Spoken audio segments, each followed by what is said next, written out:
Hi, we're here with Colter Todd. We're here at the Rex Allen Days Rodeo. We just watched Colter rope a few minutes ago, and we want to talk about your run and talk about a few other things. So, how'd your run go today? It was good. Who did you rope with? Tyromo, a really good friend that got to know, and it's just fun. I like to rope with friends. Makes it a little more enjoyable. There's still the pressure there, but it's not like you're roping for a living right here, just roping with a friend, right?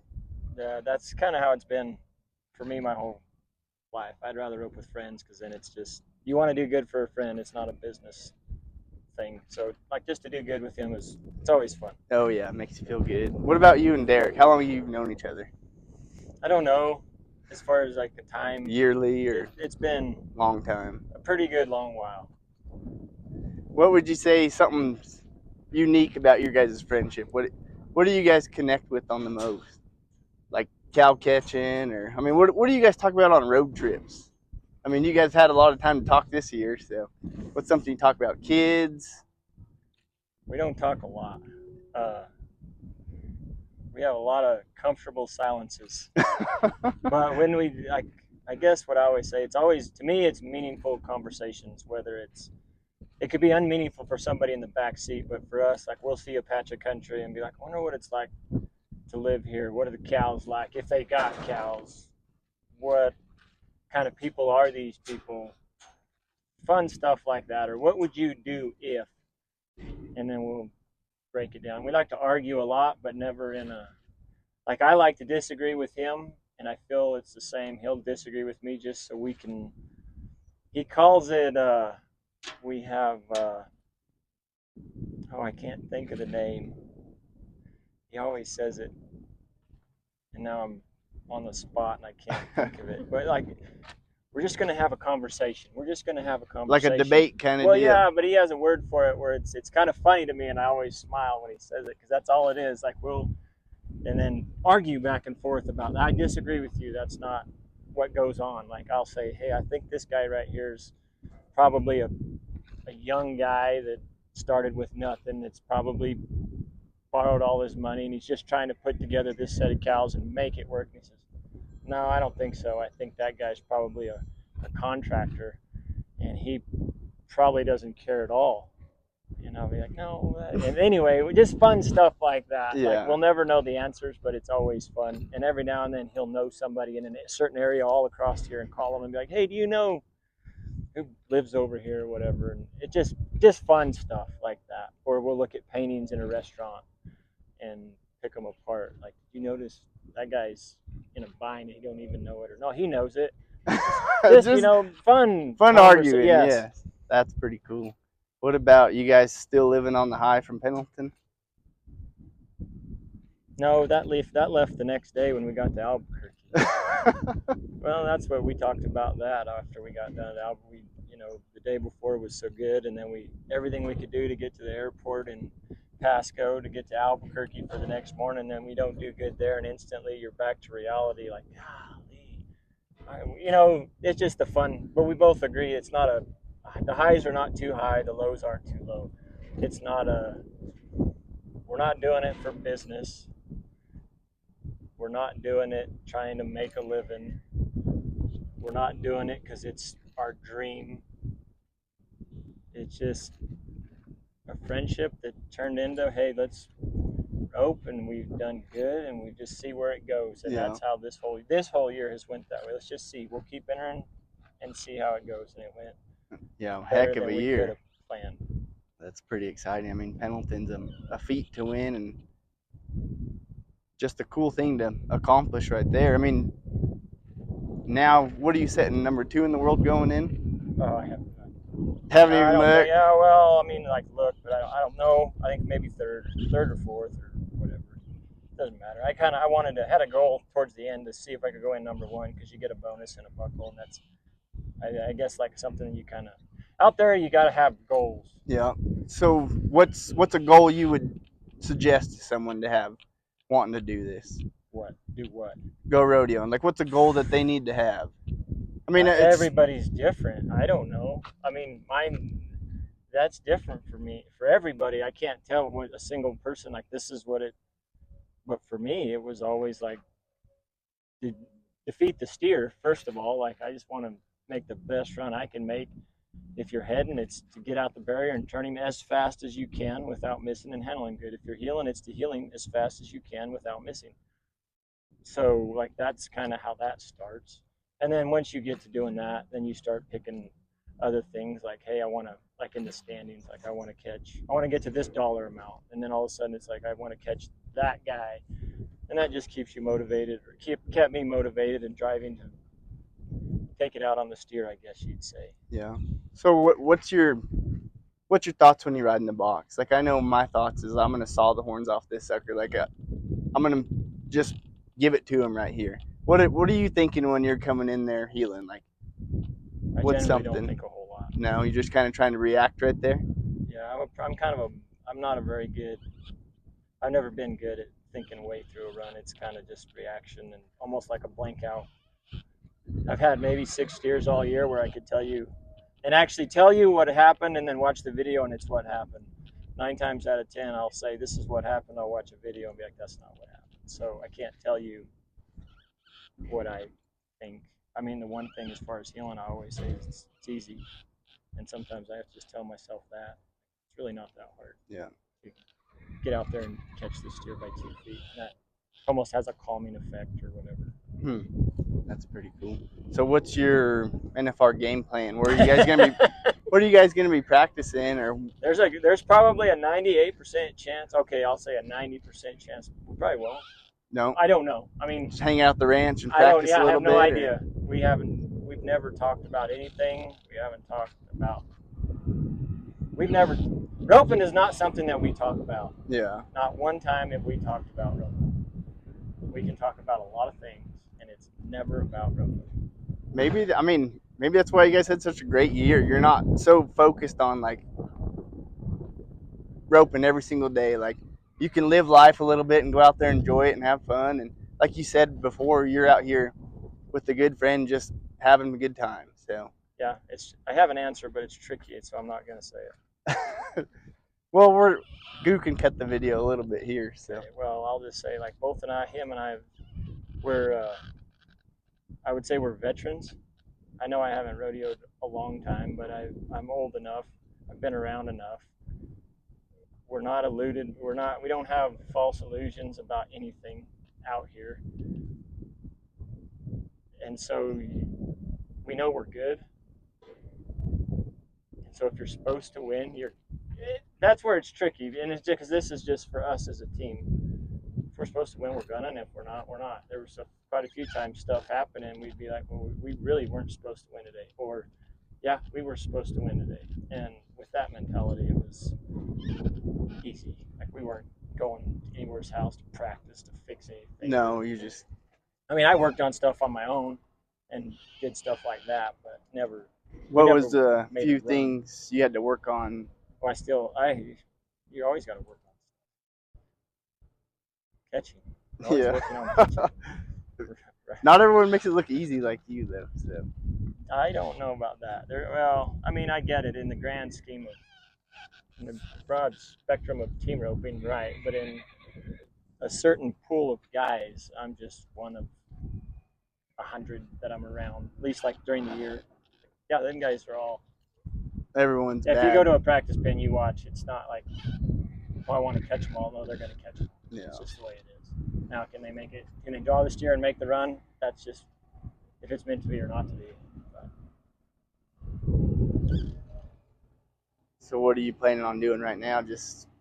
Are you guys weaning calves and stuff right now? No, I don't know. I'm just trying to figure out what to do. I haven't been home, so I'm still monitoring and adjusting, trying to figure out how dry it really is. And we got some thunderheads brewing right now. That's kind of a weird deal to see. Yeah, I'm not gonna count on them. No, heck no.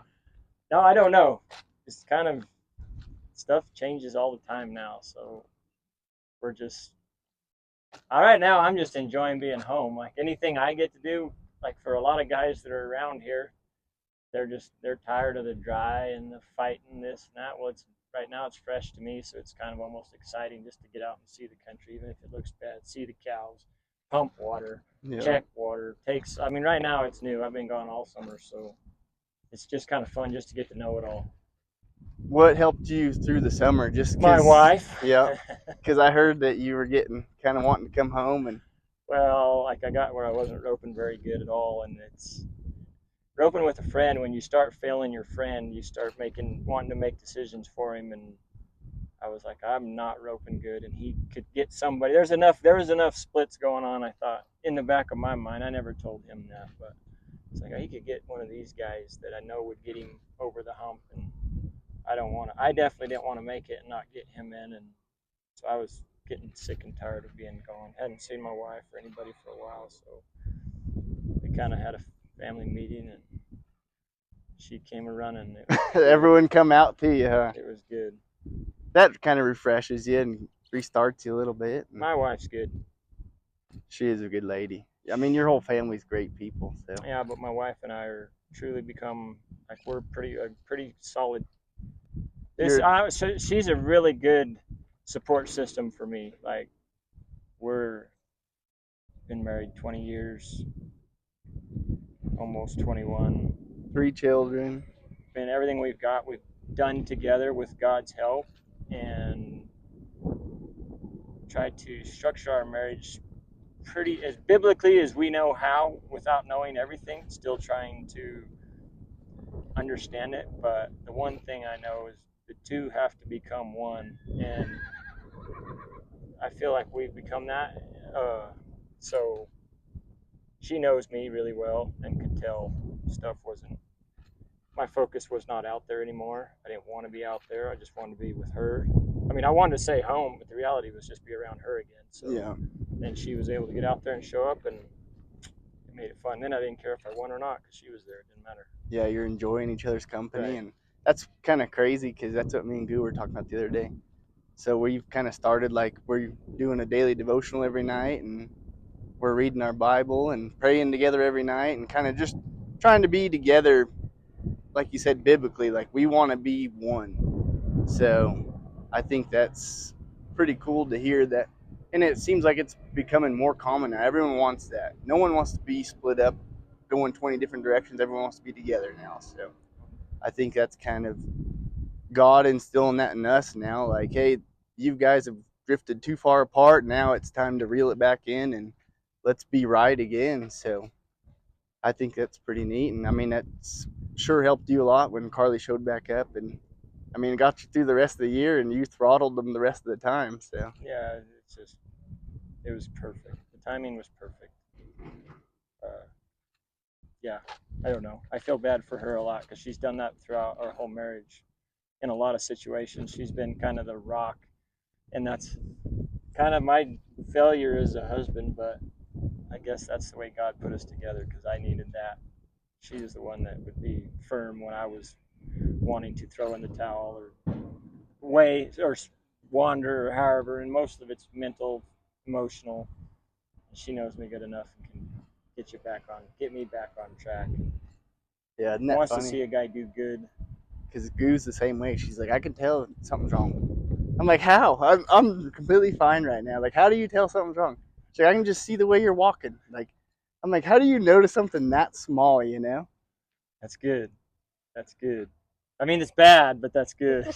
Like it. I mean, I wouldn't have told or known she was mad about something for something that small. That's the You trouble, know? though, is because the reason that is because we really, well, I can't say for you. The trouble with me is a lot of times I don't care, and that's been kind of a wake up call for me as a husband. Is like I can honestly say like I don't care how she feels.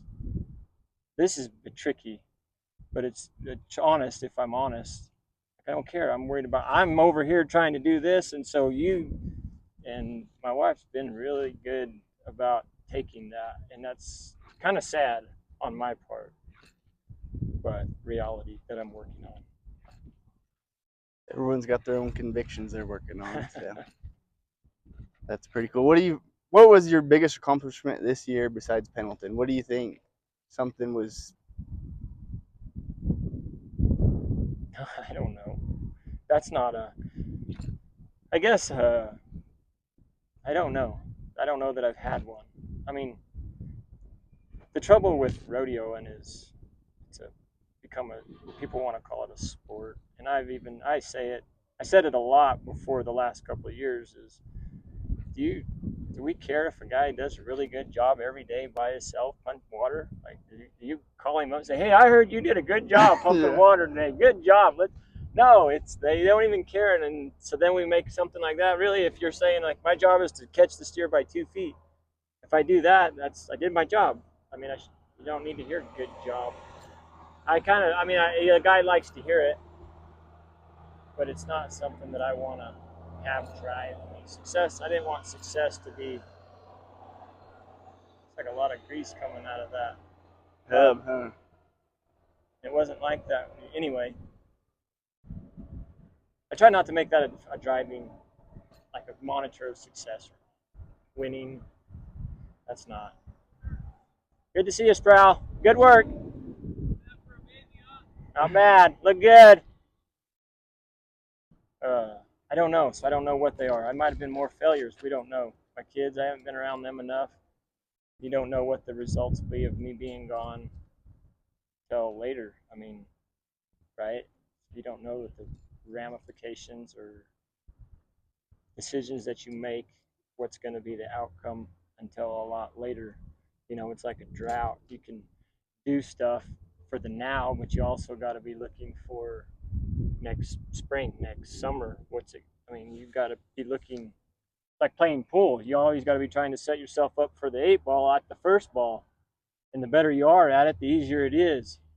And I'm not good at it. So I don't know. I don't know the answer to that question. My greatest accomplishment, I don't have one on that. As far as the most exciting, just depends on the season.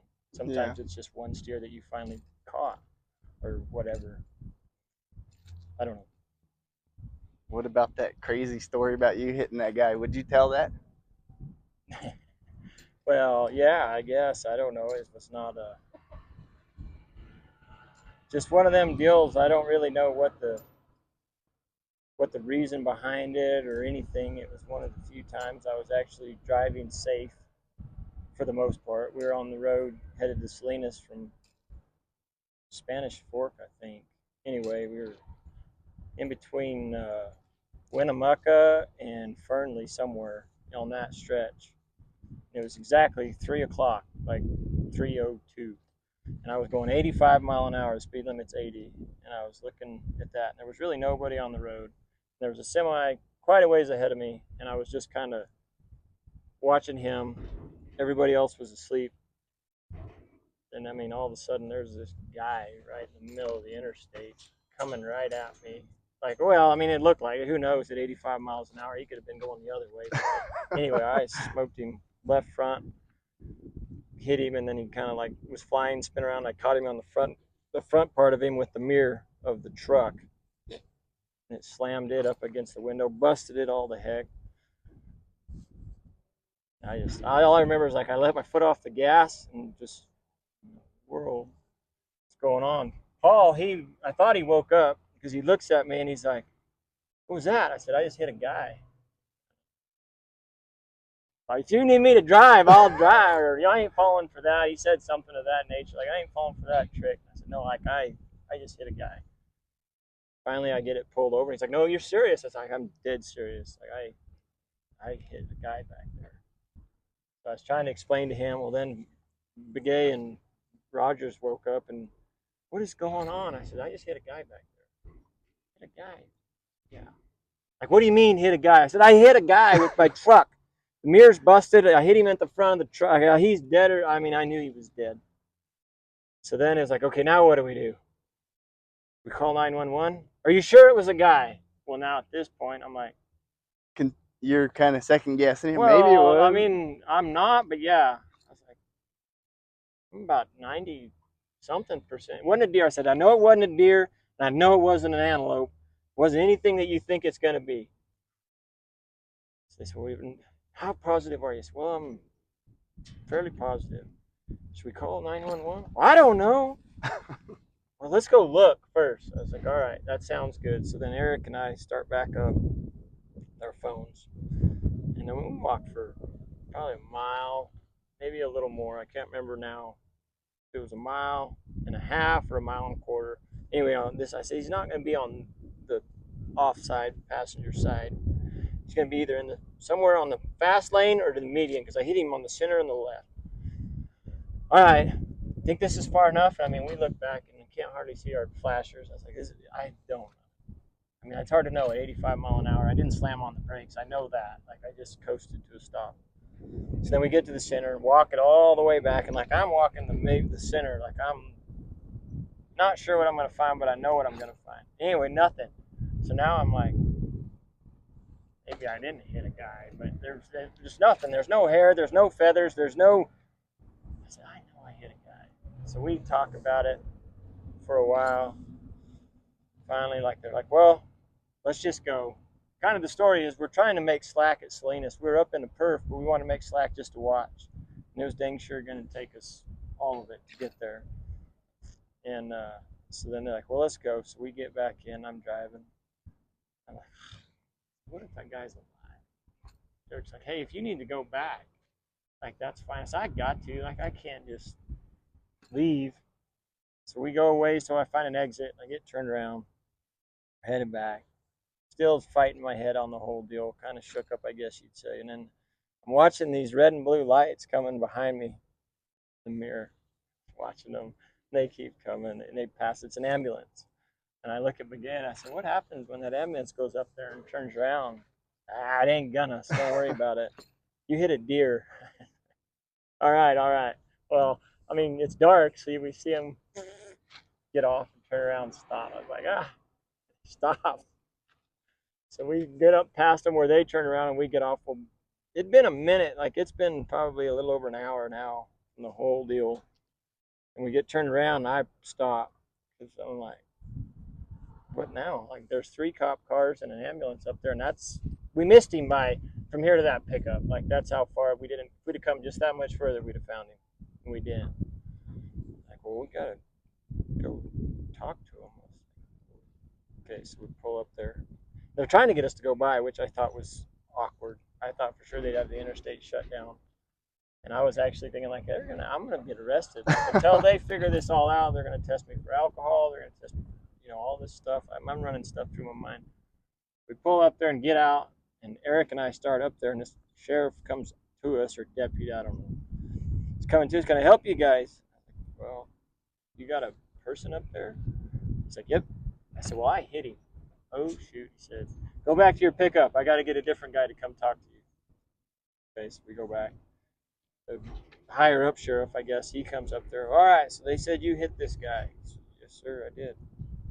I said, well, is he dead? He said, no, he's not. He's busted up pretty good, but he's alive. I said, well, that's crazy. He said, just be grateful it wasn't a cow. All right, I guess. That's crazy to me, but he said, tell me what happened. So I told him, and I was like, I mean, I know I probably should have called 911. I mean, I didn't. Oh, no. Stuff like this happens all the time. We're just surprised that you come back. Strange. Anyway, they ended up having to fill up some paperwork. It ended up taking us like 3 hours to talk to everybody, but everybody said, like, it's no harm, no foul. Well, and it was kind of a sketchy deal, too. The registration was up on the truck, no insurance. We had all kinds of stuff going on. We had Paul's truck, and couldn't find the registration. His insurance was expired. This and that. But it ended up being all fine. Like, it was crazy how they just, like, it was just fine. I was worked up pretty good for a while because in my mind, I was like, I just hit a guy. And, like, they're going to have to take me for my word that I wasn't sleeping. I wasn't doing anything bad, driving, texting, nothing. But they seemed like it was more common than that. So they said he'd be fine, so maybe it worked out for his benefit. We didn't make slack either. I didn't have to drive the rest of that trip. I drove the next night in the same stretch just because I wanted to. But you wanted to conquer that feat? I did. Well, I just wanted to make sure I didn't hit another guy, see if I was on a roll or not. That's funny stuff. Yeah, it was just kind of one of them experiences, like, for us all to have. And obviously it was funny for them once it was all done. But still, it's on you. You're like, yeah, gosh. It was crazy. It was just something crazy. It's not something you get to do every day. Smoking guy on the interstate.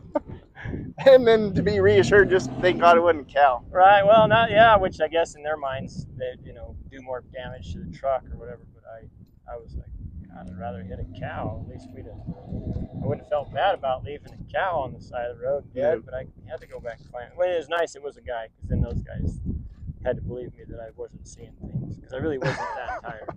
So that was one of them crazy stories. Well, you guys got anything else to ask?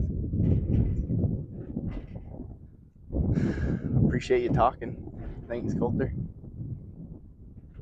You did great, You Colter. bet. That was really good. That was good. I think that was the best interview ever. It was the best one. Oh, that's funny. I don't like them. Because Oh, the it's trouble great, with though. talking is once you say it, you can't take it back. Yeah, no So, kidding. We're not live, and if you don't like it, we just delete it. Done. Right. Well, I probably don't like any of it, so just delete it. Just Be delete it, done. be We'll done. call it